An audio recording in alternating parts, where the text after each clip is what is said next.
Դե կլասիկ մոտեցումները նայեցինք, առիմա, տուդի, կարևորը տերմինները սահմանեցինք նաև, մի քիչ ավելի ծանոթ դառանք, որ ինչա կատարվում թեմայի մեջ։ Հիմա ոնց որ բերենք իրանց մեր ավելի շատ կոմֆորտի զոնա, ոնց որ շատ ուժեղ գործիքակազմ ունենք սարքած արդեն, gradient boosting, neural net-երը սխալվել է կոդը հələ չենք անցել, գծային մոդելներ եւ այլն եւ այլն։ Հիմա ոնց կարանք բռնենք ու այս մեր եղածը գցենք այդ դրանց աշխարհ, որ կարողանանք իրանց օգտագործենք հանգիստ։ Այ դրա մասին ենք խոսալու։ Այսինքն առաջինը թե ոնց ենք ձևակերպում forecasting-ը որպես կառավարվող ուսուցման խնդիր, հետո երբ որ տենց անենք, պետք է զգույշ լինենք տվյալների արտահոսքին ու train test split-ը ճիշտ անենք, ոնց քիչ առաջել թեթև նշեցինք։ Հետո ռասուշ բերել ենք իրան այս կառավարող ուսուցում ու գիտենք feature engineering-ը ինչքան կարևոր է, ինչ ստանդարտ մոտեցումներ կան անելու։ Հետո train test split-ին անելը լավ է իհարկե, բայց cross validation անելը էլ ավելի լավ է, ոնց դա անենք ժամանակային շարքի դեպքում, որովհետև արդեն ոչ չենք կարող ասենք, այդ սկզբում այս կտորի վրա աշխատի, հետո սկզբում այս կտորի վրա թեստ արա, չէ, հերթականությունը էլի պետքա բան, հերթականությունը ոնց որ տվյալների խրոնոլոգիան, ինչից հետո է եկել, պետք է էլի պահպանվի։ Կնայենք շատ սիրելի ծառային մոդելների բանը, դեպքը ու թե ինչ խնդիրներ են իրենք տալիս իրականում, ինչ թույլ կողմ ունեն։ Հետո կնայենք տենց ինդուստրիա ստանդարտ ինչ որ ավելի տենց մոդելներ, որ տենց ամենտեղ of time series-ը խոսում, մի հատ ասենք պրոֆետի մասին է հիշում, մետայի տենց ինչ որ մոդել, մի երկու բառով ուղղակի տենց զուտ հետարքության համար կխոսանք խորը ուսուցումը ու foundational մոդելները ինչ են առաջարկում, բայց ոնց որ քանի որ ոչ գիտենք deep learning-ը ինչով, ոչ էլ առավելից foundation models-ը, իրենց ուղղակի տենց որպես մի երկու բառով հիշատակում կանենք, ու այստեղ սա որպես supervised learning-ի խնդիր ձևակերպելը իրականում բավականին ինտուիտիվ է, ուղղակի բռնում ենք ու այս մեր եղած նախորդ արժեքները որ կա, իրենց նայում ենք որպես բան, ժամանակային շարք։ Այսինքն ստեղ ունեմ 118 օրինակ, փորձեմ սա գուշակել ըստ 321-եր, այն օրը 114 էր եւ այլն։ Հետո գամ այս իմ 114-121-ը որ կա, մի հատ էլ հետո նայեմ դրա հաջորդ արժեքը 120, մի հատ էլ հետո 118 ա եղել, այսինքն այս երկու օրից հետո այս մեր 118-ը ստեղ, հիմա փորձեմ գուշակել է դրանից հետո որ եղել է 120 այսինքն։ Այսինքն դատասեթը սարքելուց ամեն մի կետի համար իր նախորդ կետերի բաներով եմ գնում նայում։ Այստեղ իհարկե կարող բան լինի, խնդրեմ առաջանա, որ այս պոչում արդեն նախորդ արժեքներ չկա, որ իրանց օգտագործենք։ Այդ լուծումը նրանով, որ մենք ինչ-որ մի հատ ֆիքսած ինտերվալ ենք վերցնում, ասենք վերջին X օրը, ու դե արդեն parza ոնց որ ծախսերի տվյալների հետ կապված ոչ մի մագիա չենք կարող անենք, այնտեղ իրենց գուշակենք, դրա համար այդտեղ մի քիչ արդեն պրոբլեմատիկ են դառնում իրանք, բայց այդ ուղղակի նշանակում է մեր training set-ը մի քիչ ավելի պուճուր է, քան մեր ունեցած օրերի քանակը ընդհանուր։ Մենք մեկը, երբ որ ապագա գուշակելու լինենք, այս նախ անցածից ամեն ինչ էլ հասանելի է մեզ լինելու, էլի։ Հա, բայց այս ապագա ու անցյալի հետ կապված, եթե մենք գնանք ավանդական train test split անենք, ստեղ ասենք shuffle արա դե իրանց, իհարկե, սա մեզ կբերի այն ավանդական խնդիրներին, ոնց նայեցինք այս նույն գրաֆիկով, որ այս մեր training set-ը ներառելու է ապագայի տվյալներ ապագայից։ Այստեղ մեր մոտ խնդրեմա լինելու է նրա, որ մենք պարապելու ենք այն տվյալների վրա, որոնք որ հետո երբ որ փորձարկելու լինենք, պետքա իրականում չունենանք։ Այսինքն եթե ես փորձում եմ գուշակել արժեքը այս իմ ստեղի կարմիր կետում, բայց մոդելը տեսել է այդ օրվա հաջորդ երկու օրերի տվյալները, մեզ է դրա վրա ունեցած իր պահելաձևը հետաքրքիր չի լինելու, չեն թափել, որովհետև մենք երբեք չենք ունենալու դա, որ ուզում ենք գուշակել թե վաղը եղանակը ինչքան պետքա լինի, եթե գիտենք թե վաղը չէ մյուս օրը ինչքան է արդեն եղել։ Այդպես բան, քանի որ իհարկե չունենք, իսկ մեր split-ի նպատակը այն է, որ մենք պատրաստ լինենք մոդելը օգտագործել պրակտիկայում, այսինքն կարողանանք ինչքան հնարավոր է լավ պատկերացնենք, թե ինքը իրեն արդեն որ ոնց որ գցենք ամայեության մեջ, այդտեղ ոնց է պահելու։ Իսկ դրա համար մենք պետք է մեր թեստավորումը ինչքան հնարավոր է այդ ամայեությունը վերարտադրենք։ Այդ նշանակում է, որ մենք պետք է ոչ մի ինֆորմացիա չներառենք, որ չենք ունենալու, եթե այդ պահին արդեն մոդելը ոնց որ հրապարակելու լինեինք, ու դա ավելի պարզ ասած նշանակում է, որ random կետերը չի կարելի արդեն վերցնել, պետք է ուղղակի մի հատ ոնց որ ինտերվալով կտրեմ։ Ասենք բռնել ասել 22 թվից սկսած տվյալներին չեմ կպնում, սրանց վրա գուշակությունս կստուգեմ, մինչև այդ եմ բարապո։ Հետո ասենք այս train-ը որ կա, եթե հիպերպարամետր պետք է ինչ-որ ընտրենք, ստեղ էլ ասենք այս մի տարին էլ թողում եմ վալիդացիայի համար, որ հիպերպարամետրը ըստ այստեղի տվյալների որ լինեմ բան ստացվի։ Էլի ոնց որ overfit անել չլինի պարամետրերին, հիպերպարամետրերին, ու տենց ոնց որ զուտ ընտրում ենք ինչ որ շեմեր ու շեմերով իրան զախաչ կիսում ենք։ Շատ ավելի հասարակ ալգորիթմ։ Հիմա ML-ի ենք եկել, եկեք օգտվենք այդ առիթից, ոնց նոր ֆիչերներ սարքենք։ Ավանդական մոտեցումներից են մի ընտանիքի այդ լեգերն է։ Այսինքն բռնի ներառի երեկվա տվյալը մի շաբաթ առաջվանը, 12 օր առաջվանը կամ ամիս, չգիտեմ։ Այդ այնց ինչ-որ մի հատ բան։ Հետո կարաս ասես, չէ լավ, արի ոչ թե պրոստը նախորդ արժեքները վերցնեմ, այլ ասենք նախորդ շաբաթվա միջին արժեքը վերցնեմ։ Օրինակի համար վաղվա, եթե ուզում եմ գուշակեմ վաղը ինչքան կլինի եղանակը ու նայեմ անցած շաբաթ միջինում ինչքան է եղել, այդ արդեն ինչ-որ չափով կարող խելքին մոտ լինի։ Ասենք 3 հայտարարակ անձրևներ եկա, մենակ երեկվա տվյալը նայել այդքան էլ բան չի լինի, բայց միջինում անցած շաբաթ լավ եղանակ էր։ Այդ ճիշտ Հայաստանի հետ կապված հələ ճիշտ շատ չգիտեմ, բայց ենթադրենք տենց էր, ոնց որ թե մերոնք տենց են ասում։ Այդ տենց ինչ-որ rolling, ասենց ասած բաներ, այսինքն լողանալով գնում ենք ինչ-որ մի հատ ինտերվալ ենք վերցնում։ Այդ ճիշտ ռոլանալը լողանալը չի, բայց մի խոսքով կամ միած կարող ենք ասենք պատուհանային վիճակագրություն, այսինքն մի շաբաթվա պատուհանի մակարդակով միջին ստանդարտ շեղում, մինիմում, մաքսիմում, այդ տենց ինչ-որ բաներ, բայց կարևորը միշտ կրկին ոնց որ երբ որ հաշվելու լինենք սա պանդասով, այս shift 1-ը գրենք, որ հենց տվյալը ինքնիրանով չլինի մեջը, էլի։ Ամեն ինչ մի հատով են կողմ քաշենք, ու դրա վրա արդեն միջին շարժվենք։ Հետո մի հատ բան շատ որ արդեն կարևոր է դառնում այս մեր դեպքերում իրոքից, այդ ուղակի բաներն է։ Նույնիսկ հենց մեր ունեցած կալենդարիկն է։ Այսինքն տոնա թե չէ, եթե ուզում ենք հասկանանք ինչքան է բան, ձվերի վաճառքը, զատիկը շատ կարևոր դեր է տանելու այդտեղ օրինակ։ Կամ ուզում ենք հասկանալ ընդհանրապես բան, Սևան գնացող ավտոների քանակը շաբաթ կիրակին է տեղել արդեն սկսելու դեր խաղալ։ Այսինքն հենց օրացույցից դուրս բերող տվյալները արդեն մեծ կարևոր են դառնում։ Ու ստեղ ընդժանակին թեթև նշել ենք, քանի որ օրացույցը կամ ժամը իրանց պահում են ցիկլիկ տեսքով, այսինքն 23:00-ից մինչև 0:00, նույնիսկ չի 23 ժամը, նույնն է ինչ 0-ից մինչև 1, ցո իրանք շրջանագծի վրա են շարված, իրանց մենք հիմնականում encode ենք անում նաև սինուս կոսինուսներով, որ պարբերականությունը մեջը պահպանվի, ու բարդ մեկ էլ նորից մեր exogenous ռեգրեսորներ ենք նաև օգտագործում, այսինքն դրսից եկող ուզում եմ գուշակեմ կրիպտոյի արժեքը, երևի նաև կարևոր է սովորական բանի արժեքը կամ Ամերիկայի Իրան պատերազմի վիճակը նաև կարևոր է, չնայած կրիպտոն շատ չգիտեմ ինչից է կախված։ Բայց մի խոսքով, դրսից ինչ որ նաև հավելյալ բան է։ Բայց հատկապես օրինակ այս դրսից բաներ բերելուց պետք է շատ զգուշ լինենք, թե իսկ ինչ տվյալներ ենք մենք իրոք ունենալու գուշակություն անելու համար։ Այսինքն եթե հանկարծ մի հատ ինչ-որ ինֆորմացիա մեզ այդ բային հասանելի չի լինելու որ գուշակություն ունենք, իրան չեն կարող ներառել։ Չեն կարող բռնենք, երբ որ ուզում ենք գուշակենք որ զանգը ոնց կգնա, արժի զանգենք թե չէ,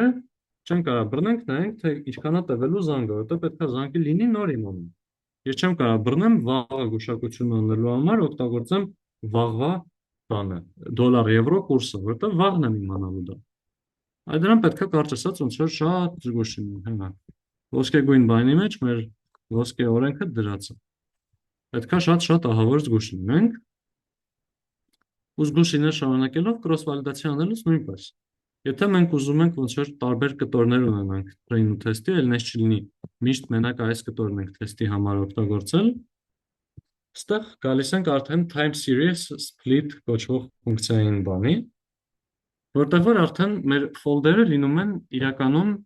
կախված հիպերպարենթեզի երկը, բայց մի դեպքում ուղղակի հաջող սեգմենտներ։ Իսկ մի անգամ այսքանի վրա train եմ անում, այսքան test եմ անում, հետո ասում դե լավ, եկեք սա էլ ավերացնեմ test-ում, այսքանը կիրառվում, այսքանը ուրեմն, այսքան իրականում իմ տվյալները ասած 40 օրվա տվյալ ասած ասած, մի դեպքում 15 օր օգտագործում եմ, 5 օր գուշակում, հետո 20 օր օգտագործում, 5 օր գուշակում։ Այս դեպքում ոնց որ ստացվում է ամեն մի դեպքը տարբեր քանակի տվյալներ է տեսնում։ Այդ դրա rolling window-ի տարբերակը նա որ maximum training set-ի size fix է, ու ասենք միշտ առաջի 0-ից առաջի 15 օրվա վրա տվյալները սովորեմ, հետո 15-ից 20 օրը նայեմ, հետո 5-ից 20-րդ օրվա վրա սովորեմ ու տենց գնամ առաջ։ Այս մի մոտեցում, բայց սա ակնհայտ սրավատային է, որ ինչ որ դեպքերում կարա շատ տվյալ օգտագործել, ասենք այստեղ, որը չի օգտագործում։ Այս expanding window-ը, այսինքն ընդլայնվող window-ը, որը որ default մոտեցումն է, էլի, որովհետև ոչ ենք դժվար բռնենք եղած տվյալները շփոթենք ընդհանրապես չօգտագործենք։ Իրան ավելացվում մի հատ բան, gap, բան, բաց մնացած դատարկ տարածություն, ինչի համար, որտեղ երբ որ մենք բռնում ենք օրինակ feature engineering-ի ժամանակ պատուհանային բաներ ենք հաշվում, feature-ներ ենք հաշվում, վերջին 3 օրվա սյուն եւ այլն, եթե այս սրանից օգտվեմ, այս ձևի բաժանումից օգտվեմ, ու հիմա test set-ն է եկել, test set-ի վրա ուզում եմ նորից հաշվեմ բանը, գուշակություն անեմ ու իմ պարամետրերից մեկը վերջին 3 օրվա միջինն է։ Վերջին 3 օր միշտ էլ ունենում եմ նախորդ 3 օր, բայց եթե այստեղ անեմ նախորդ 3 օր, ես կընկնեմ training set-ի մեջ։ Իսկ սա իմ գործը կհեշտացնի, որտեղ training set-ը տվյալ մոդելը տեսել է։ Դրա համար ոնց որ sense մի հատ դատարկ տարածություն ավելացնում, որը որ չի օգտագործվում training set-ի մեջ, որ test set-ը իրան ավելի հանգիստ սրտով օգտագործվի։ Մի հատ հարց։ Մենք Այ, ինչ feature-ների վրա կոպիտ ասած որ train ենք անում, պետքա այդ լրիվ նույն feature-ները ունենանք test-ի համար, չէ՞։ Այսինքն չենք կարա ինչ որ մի հատ կոմպոնենտ, որ ունեցել ենք այդ feature-ը, մյուս կտորում չունենանք։ Որտեղ մենք train-ի վրա սովորել ենք օրինակ որ x1, x2 feature-ները ունենք, սովորել ենք այստեղ theta x2 գիծը, ասենք այստեղ մի հատ է գումարած theta 0։ Հիմա երբ որ նոր տվյալի վրա գուշակություն, ուղղակի պետքա դնեմ այս ֆունկցիայի մեջ օգտագործելով նոր տվյալներ։ Այսինքն ստացվելու է ես պետքա իմանամ x1 ու x2-ը ինչ է, որ իմանամ ըստ theta 1-ը ինչով բազմապատկ է։ Այսինքն այստեղ այս կակաս լավ արեցիք, ոնց որ պետքա շատ զգուշ լինենք նրա մասին, թե արդյոք այս feature-ները ունենալու ենք գուշակություն անելուց, թե ուղղակի հիմա է բախներս բերել, որ ունենք։ Օրինակ համար, եթե մեր dataset-ի մեջ կա բանը, քանի սովետական ռուբլի է մեր վրա նստել այդ ամեն ինչը անելը, ասենք նայում ենք բանով։ Դե լավ, իհարկե ռուբլին կարանք վերացնենք, բայց ուզում եմ օրինակ, եթե սովետից եկող տվյալներ կա, ասենք քանի տոկոսով ենք կատարել բանը, 5 տարվա պիծիլ հետ կան պլանը, ու հիմա ենք ուզում դա գուշակել, մենք արդեն չենք կարա հաշվենք այդ դրա վրա այդ եղած feature-ները, որովհետև չկա էլ այդ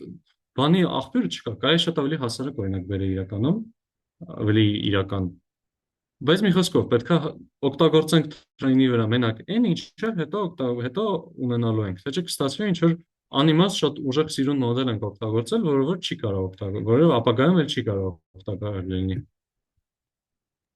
Իսկ այդ կտորը, իսկ այդ կտորը, որ ասենք մենք ինչ-որ feature-ներ ենք ավելացրել ու հնարավորություն ունենք նաև,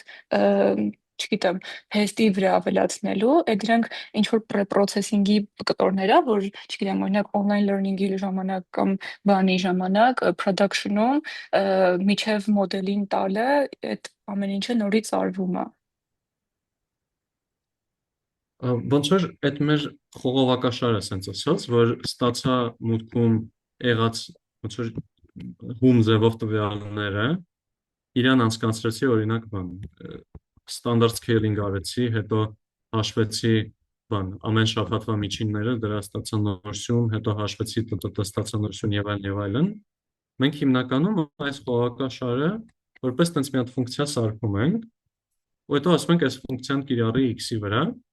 ու հետո երբ որ մեր նոր տվյալն է գալիս, արդեն գուշակության ժամանակ x գլխարկովը, իրան այս մեր նույն պահած խողովակաշարով անցկացնում ենք, այսինքն production-ի ժամանակ լրիվ պահում ենք նույն ծերից ծեր նույն setup-ը, ինչ ունեցել ենք training-ի ժամանակ, ու նույն ձևով պրեպրոցես ենք անում իրան, որ էկվիվալենտ լրիվ նույն պատմությանը գանք, որովհետև մոդելը սովորել է այս խողակաշարով անցած բաների համար։ Եթե ուզում ենք մոդելը լավ պահի իրան, պետք է այս տվյալը նույնպես այս խողակաշարով անցկացնել։ Ինչ որ մի հատ կտոր եթե բաց թողեցին, օրինակի համար մոդելը այստեղ իհարկե scaling բաման մի քիչ ավելի հին թեմաներ եմ գալիս դեպի, բայց եթե մոդելը օրինակ սովորել է լավ եկեք հեշտության համար օրինակի սենյակների բան քառակուսի մետրեր ա օգտագործել տուն գուշակելու համար ու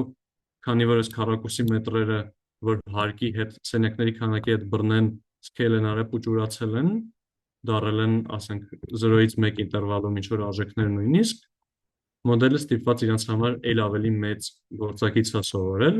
հիմա երբ որ թեստի ժամանակ մետր քառակուսին ստանանք ու իրան չհանցկացնենք նույն պարամետրերով scaling-ով ստացվելու է արդեն քառակուսիմետրերը մենոտ ունենալու ոչ թե 0-ից 1 արժեք, այլ նույնը ասենք 100, բայց ասում եմ 100 անգամ 10,000, ոչ թե 0-ից 1 եղած արժեք անգամ 10,000 ու շատ ավելի այլանդակ ուրիշ գուշակություն ստանում։ Իսկ ծերից ծեր նույն process-ը պետք է կիրառվի բանում, production-ում։ Online learning-ը հետաքրքիր դեպք է, իմջած ես լավ նշեցիք, որ online learning-ը մի քիչ ենք նշել թե ինչ է, այդ այնա երբ որ մենք ունենք մի հատ ինչ-որ մոդել, սովորել ենք այս F մոդելը, որ աշխատել է այս մեր եղած X-երի վրա, հիմա ապագայում ստանում եմ նոր տվյալներ, ասենք ստացել եմ X նյուն։ Հիմա այս X նյուները, որ ստացել եմ, իրենց վրա նաև գուշակություններ արել եմ, օգտագործել եմ օրինակ, բայց հետո իսկական արժեքներն էլ եմ տեսել, հիմա ես ունեմ ավելի շատ տվյալներ։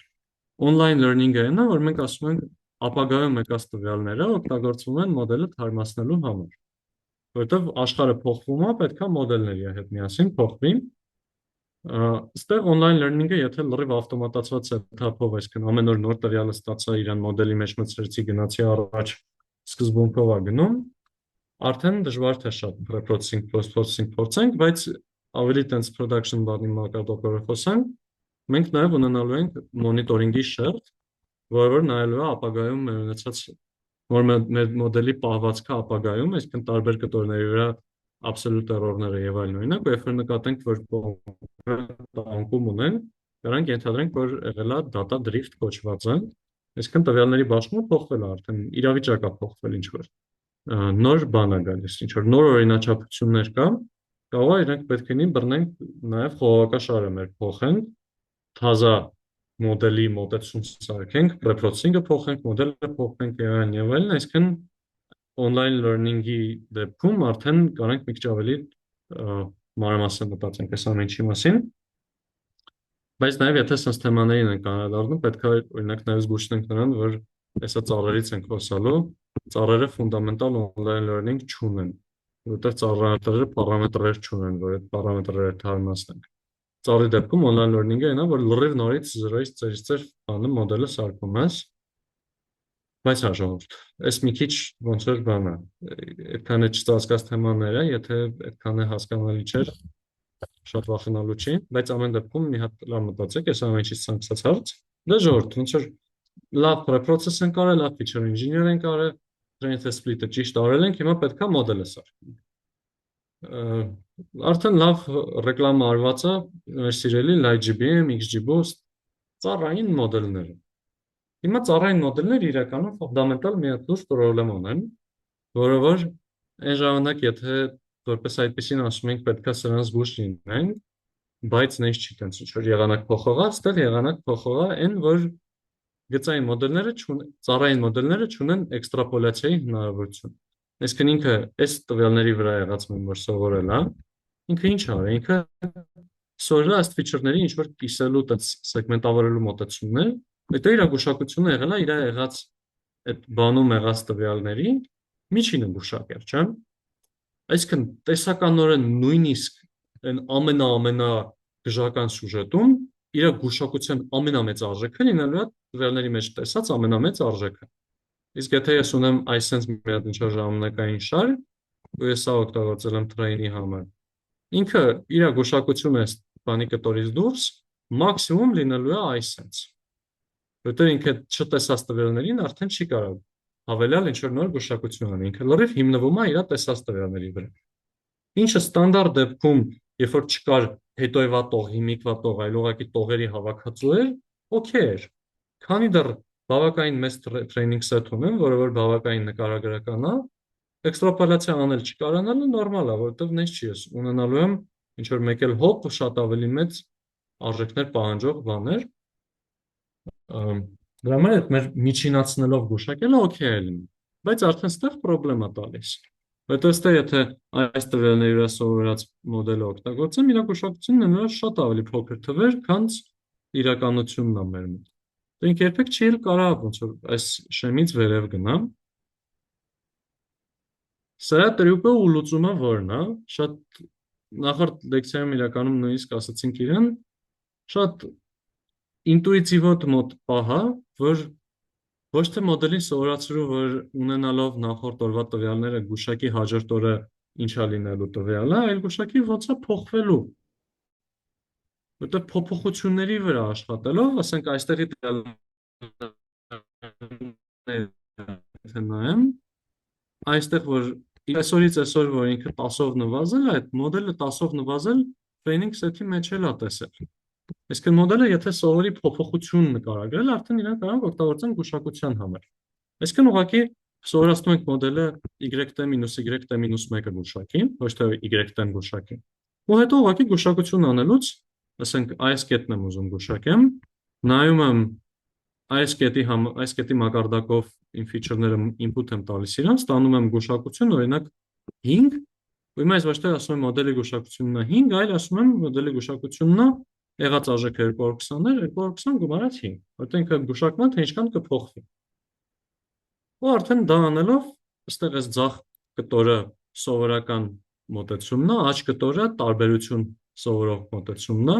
19-ից 6.7 է իշտում սխալանքը ու գրաֆիկներին է որ նայենք, արդեն սա շատ ավելի նման է լինում։ Նայեք, օրինակ տրենդները առնվազն լավ բռնացրել են։ Այստեղ մի քիչ ավելի իհարկե բան է, տատանումը շատ է իրա, բայց ամեն դեպքում ստեղ էլ իջավ, հետո հետ բարձրացավ, ելի լավ բռնել եմ։ Կարճ ասած պետքա այդ բանին զգուշ լինենք։ Ու այս տարբերություն հաշվելը այդ առիմայի, որ R-ը նայեցինք ու ման նայեցինք ու I ավելացրեցինք, այդ in հենց տարբերություն հաշվելն է, էլի։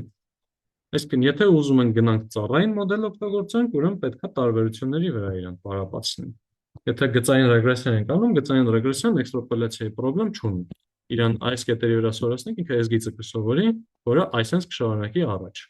Ծառի դեպքում ոնց որ գիծը լինելու էր այս տվյալներով տպ ոստեղից տպ մնացածը ուղղել։ Հա, ու նաև որտեղ ասում եմ հետագա տվյալների համար գուշակություն անել, այստեղ պոտենցիալ երկու տարբեր մոդել կարող մեր մոտ լինի իրականում, որովհետև ես որ ուզում եմ գուշակություն անեմ, ինձ կարող է հետաքրքրի օրինակի համար, եթե բան ենք ուզենք օրինակ այդ հենց մի հատ պրոյեկտը որի վրա որ աշխատել էի ու լավ կարճ էր գնացել, բաներ։ Ունենք մի հատ կամպանիա, որ բան էր ուզում անի։ Կլիենտը ուզում էր հասկանա, երբ հա պետք, որ իր բանին, իր օրինակ օֆիսին կամ իր խանութին ավելի ճիշտ, պրինտերամաց, ոչ իր խանութը հասկանա, երբ հավելյալ աշխատողներ բերի գործի, որ բանին կարողանա դիմանա, պահանջարկին դիմանա։ Այսինքն, եթե ինչ-որ ձանձրալի սովորական օրը, ասենք օրինակ կասայում 3 հոգի աշխատի օքեյ է, մեկ էլ հոպ եկավ նոր տարվա կտորը, արդեն 3 հոգի եթե աշխատի ու 1000 հոգի գա, շատ ավելի երկար է լինելու սպասարկման ժամանակները, պետքա ոնց որ կասաների քանակը ավելացնել, պետքա ինքը պատրաստ լինի իմանա, որ այսա զանգեմ ռեզերվի աշխատողներին կանչեմ, հիմա դա եթե ասես, գիտես ինչ, քեզ վաղը պետքա լիքը մարդ, այդ պրակտիկ կարող այնքան օգտակար չլինի, քանց ասենք պատրաստվի, հեսա մյուս շաբաթ գլխիդ հեսա տես ինչա գալու։ Այսինքն մեզ մեկ պետք է լինում ոչ թե գուշակել մի օր հեռու, այլ շատ օր հեռու։ Ինքը պոտենցիալ երկու մոտեցում ունի՝ ռեկուրսիվ ու ուղիղ։ Ուղիղ մոտեցումը այն է, որ մենք մոդել ենք պարապացնում, որ հենց training set-ի մեջ իր տվյալներով, եթե մի շաբաթ հետոյվա համար ենք օգտագործում, մենք ամեն մի training set-ում սարքում ենք այս տվյալները կա, փորձի գուշակել մի շաբաթ հետոյվա արժեք, հետո այս տվյալները կա, փորձի գուշակել դրա մի շաբաթ հետոյվա արժեքը։ Այս մի ստրատեգիան է, ուղիղ մոտեցում։ Մյուս մոտեցումը այն է, որ ասում ենք ռեկուրսիվ է, այսինքն մենք էլի իրան պարապացնում ենք, որ ինքը գուշակի հաջորդ արժեքը, բայց հիմա արդեն թեստի ժամանակը որ եկավ, մենք իրան 7 անգամ ենք կիրառում։ Այսինքն մի հատ վաղվանն է գուշակում, հետո վաղվա գուշակությունը օգտագործելով գուշակումը վաղը չեմ այսօրվան է, հետո էս էլ է օգտագործում, այսինքն 7 անգամ անում է, վերջը գայս է ասում է ինչ որ գուշակության ու կախված նրանից թե քանի օր հետոևա գուշակություն ենք ուզում անել, եթե օրինակ գիտենք մեզ մենակ մի շաբաթ հետոևա է պետք, այս direct անելը կարող է հեշտ լինի ոնց որ։ Եթե բայց օրինակ մեզ պետքա 7 օր հետոևա, 3 օր հետոևա ու վաղվա համար, սա կնշանակի 3 հատ տարբեր մոդել է պետք։ Իսկ ռեկուրսիվ մոտեցումը այս 3 հարցներ կլուծեր։ Բայց դες ռեկուրսիվի վատն է նա, որ ոնց որ եթե 7 օր հետոևա արժեք եմ ուզում գուշակեմ ու իմ հաջորդ օրվա արժեքի վրա սխալմունք ունեցա մեծ, ոնց որ սխալ արեցի, պետքա սխալ անելով շարունակեմ առաջ, էլի, որտեղ այս սխալը գալու է օգտագործվի վարչակություն անելու համար հաջորդ օրվա համար ու տենց այդ էրորները իրար գլուխ են հավաքվելու ու կարող ավելի վատ արդյունքի բերեն։ Բայց մոդելը մի հատիկ է։ Իսկ արդեն կախված է խնդրից, էլի, թե ինչքան զանազան գուշակություն է մեզ պետք տալ։ Մի հատ մոդել, որը որ ես շատ եմ լսել, որ օգտագործվի պրակտիկայում, այդ մետայից եկող 18 թվից Prophet անունով մոդելն է։ Ոնց է աշխատում Prophet-ը։ Տեխնիկական պատասխանը չգիտեմ, այդքան չեմ խորացել, գաղափարական պատասխանը ինքը բաժանում է իրեն 3 կտորի։ Տրենդ, սեզոնայնություն ու բաներ, ինչ որ չտեսնված անսովոր բաներ, ասենք տոներ։ Ինքը բռնում է ու այսինքն մի հատ պատկեր է թե ունենք, այստեղ ինչ որ երկու հատ կտրուկ թռիչքներ է, սա կարող է ասենք նոր տարին է կամ ինչ որ տենց անսպասելի բաներն է։ Իրան տենց մի հատ հոլիդեյի կտորի մեջ է մոդելավորում։ Ունի սեզոնի կտոր, որ այս ընդհանուր այս պատկերն է, այս ալիքաձևն է իր մեջ ներառում, ու ունի տրենդի կտոր, ուստեղ տրենդը կարող է որ ինքը բան է, կտոր առ կտոր գծային է։ Այսինքն ասում եմ օրինակ միջև այստեղ տրենդը սենց է, հետո տրենդը սենց է, հետո տրենդը սենց է։ Ու այս տրենդի վերջի կտորի տրենդը այսպես է գուշակել, որովհետև այս մեր վերջի փոճուր կտորում սենց է եղել, հետագայում գուշակությունները ոնց որ էլի սա էլ կշարունակի, իսկ եթե ուղղակի ամբողջական գծային օգտագործելու լինենք, ինքը այսպես ինչ որ տեսք ունենար, ինչը ավելի շատ կբռներ, այսինքն այս մեր կտոր առ կտոր անելու հավելյալ ճկունությունը նաև իր հետ վերում է պոտենցիալ ռիսկ, իդեալական չի։ Սեզոնինությունը թե ոնց է անում, այս առաջի կտորը սեզոնայնության համար անվում է ոնց որ մաքուր Ֆուրիե անալիզ, մենք Taylor-ն ենք անցել թե ինչա, Taylor-ը ասում էր ֆունկցիա ունես, մի հատ ինչ որ կետի շրջակայքում ես իրան բանով ավելի ու ավելի բարձր կարգի բազմանդամներով կմոտարկեմ, ասենք բռնում ես կզում միջինը, հետո ասում էր թող այս կետում նաև բանը ածանցյալը նույնը լինի, հետո թող կորությունը նույնը լինի, այդպես մի հատ ինչ որ բան էր ստանում, պոլինոմիալ մոդել էր ստանում։ Ֆուրիեն անում է նույն պատմությունը, ուղղակի իր մոտ գործիքները սինուսներ ու կոսինուսներ են։ Այսինքն ոչ թե որպես բազմանդամների գումար է պատկերացնում իրան, այլ թու սինուսին մանրեցի։ Ոչ թե բազմանդամների գումար է իրան որպես հաշվում, այլ սինուս կոսինուսների տարբեր հաճախությունների գումար ու տես տարբեր կարգերի սեզոնի լավ է նա, որ ինքը տես բավականին արագ է, տես լրիվ ավտոմատ է։ Ինչ որ որպես այդպեսին շատ թյունի առանց որպես այդպեսին շատ թյունինգ անելու կարանք նորմալ բան ստանան։ Ինքը բաների ու տես տարօրինակ ինտերվալների հարցերը տոները հաշվի առնում, տարբեր աստիճանի սեզոնայնությունները անում, տարբեր տեսակի ֆուրիեները կիրառելով։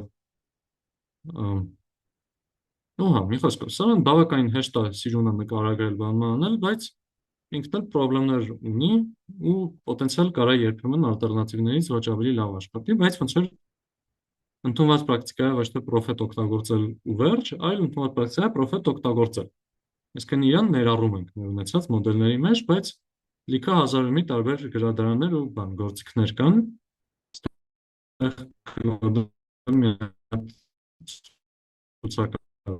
Դրել, որ կարակ հետո կարդակ։ Սրանք դե չգիտենք ինչ են, բայց կան նաև այտենց բան խորը ուսուցումից եկող մոդելներ, օրինակ հետագայում հասնելու ենք RNN կոչվող ալգորիթմները, ռեկուրսիվ նեյրոնային ցանցերը, որ հենց ասենք տեքստային ինչ որ տենց ժամանակային շարք պարունակող բաների վրա աշխատող նեյրոնային ցանցեր են։ Դրանցով ասենք Deep AR ինչ որ տարբեր մոդելներ կան, արդեն շուտվանից դուրս եկած ինչ որ չափով։ Ու ավելի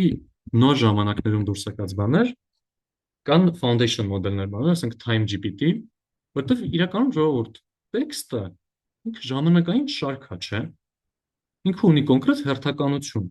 ես վերահսկի ինքը ունի կոնկրետ հերթականություն, այդտեղ կոնկրետը գալիս է ունից առաջ, հետո ունին գալիս է ինքից առաջ։ Մենք ունենք բառերի ժամանակային շարք,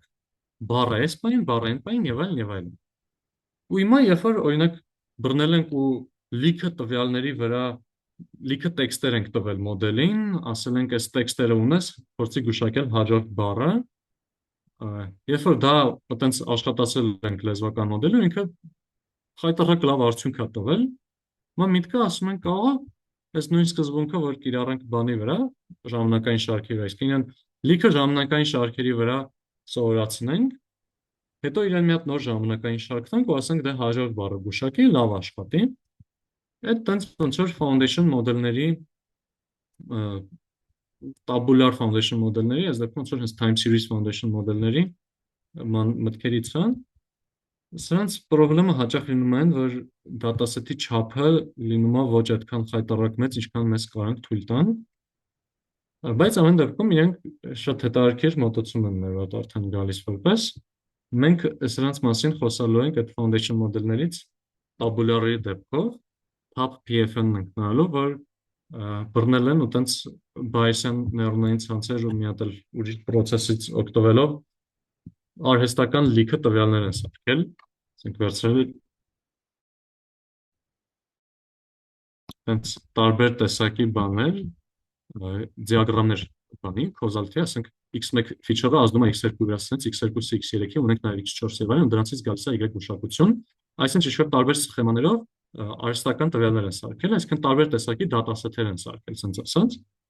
իրենց վրա աշխատացրել են լեզվական մոդել, transformer ու բան։ Ու հետո արի ուտես, երբ որ դա գալիս է ապագայում, ասենք Titanic-ի դատասեթն ենք իրան տալիս, դրա վրա էլ շատ լավ աշխատում։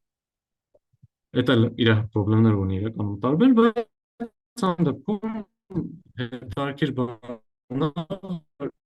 հետարքիր զարգացում է վերջի տրենդների հիմքով։ Մի հատ եթե իմի բերենք արագ,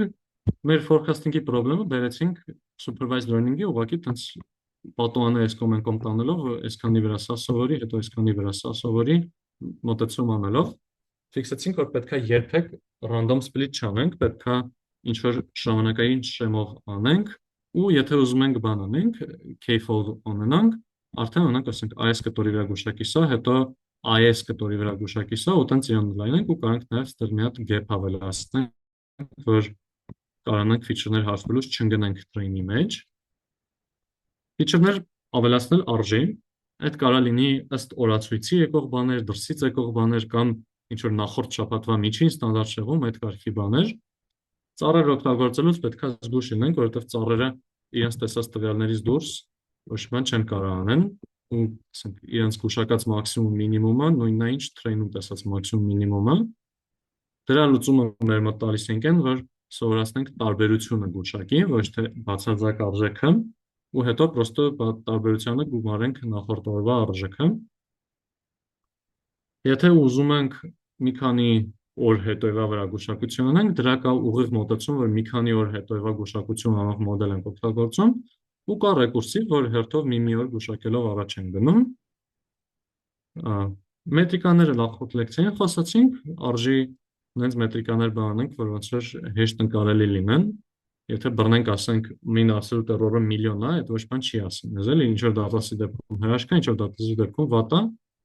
Ու շատ մակերեսային խոսացինք մետային պրոֆետի մասին, որ օգտվում է տրենդի համար կտոր առ կտոր գծային ֆունկցիաներից, սեզոնայնության համար Fourier-ի անալիզը անում, ու ներառում է բլոկ, որը որ լուծում է բաների հարցը։ Անսպասելի բաների, ասենք, նոր տարի, այդ տեսակի բաների հարցը։